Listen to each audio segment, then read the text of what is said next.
Made with Spoken. Feedback Loop by Steve Lance. Digital narration, performed by multiple digital voices. It was nighttime as I made my way to Euclid Avenue. A light rain fell, and the arc streetlights cast an eerie yellow glow. Standing in the shadows across the street from Gilbert's butcher shop, I waited for him to get home. I didn't have to wait long. A man about the same build as me headed up the stairs outside the apartment. The feedback loop kicked up a notch, and I knew it was Gilbert.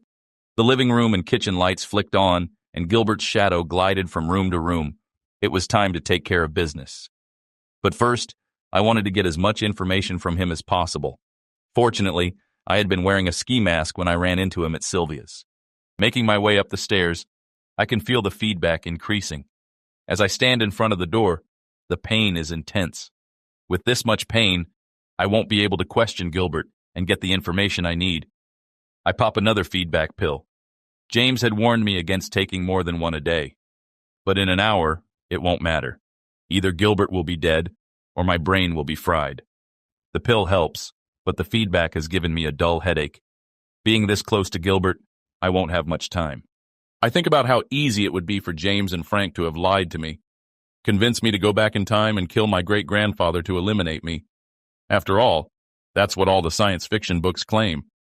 It's supposed to cause a paradox. If I kill my great-grandfather, I will never be born, so I can't go back in time and kill him. Why is James right and the rest of them wrong? But the feedback is real, and the closer I am to a relative, the stronger it is. It doesn't matter. I'm committed. In poker, this is called being all in. Gilbert does a double take when he answers the door. I guess he thinks he is looking at his long-lost twin or something.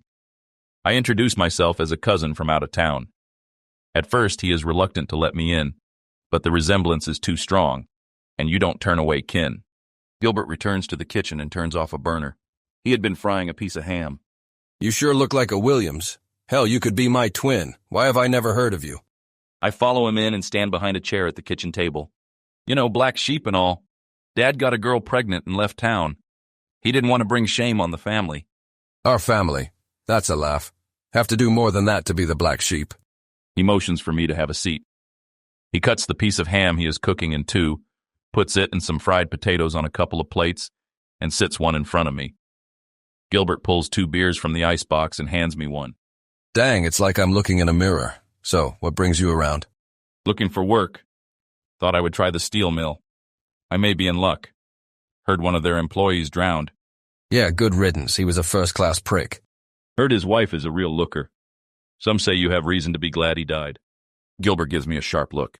What business is it of yours? Kin or no kin, you need to mind yourself. We talked for a few hours, drinking some cheap whiskey. I collected as much information from Gilbert as I could.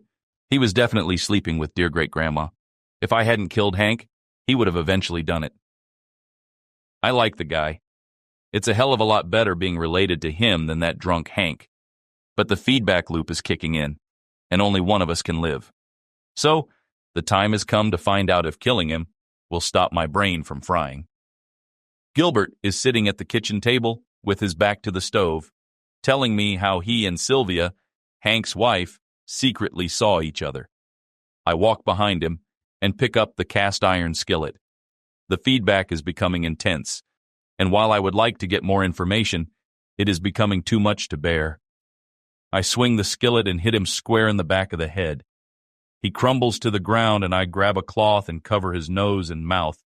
He tries to push me away, but the blow to the head has taken all the fight out of him. His body twitches a few times and I watch his eyes roll up into his head. The feedback stops like a switch being turned off. Relief flows through my body. I guess James and Frank were on the level. 100 years in the future that prick Wilkins is still alive, and nobody has heard of me. They say there isn't a perfect crime, but this is close. The butcher shop has the tools I need to dispose of the body. I will then take over Gilbert's identity and become Gilbert Williams. It's much easier in 1921. Social Security doesn't exist. There is no electronic record keeping. You can become whoever you say you are. I may not fool Sylvia, but I don't plan on seeing her again. As for Gilbert's old friends and family, I'll avoid them. Even if I encounter someone in a few months, they will accept I am Gilbert. People see what they want to see. I'll convince the boys they need to refer to me as Gilbert Williams, and we now own a butcher shop to go with our whiskey business. It will be a good, legitimate business for Wilbur to run. Of course, he will need to launder our money, and occasionally we will need to use the equipment in the butcher shop to dispose of problems that can arise when you run a criminal organization. This summer, I'll also need to retrieve my gold from the bottom of the lake.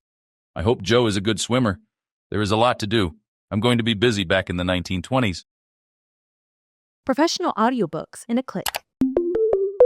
Spoken.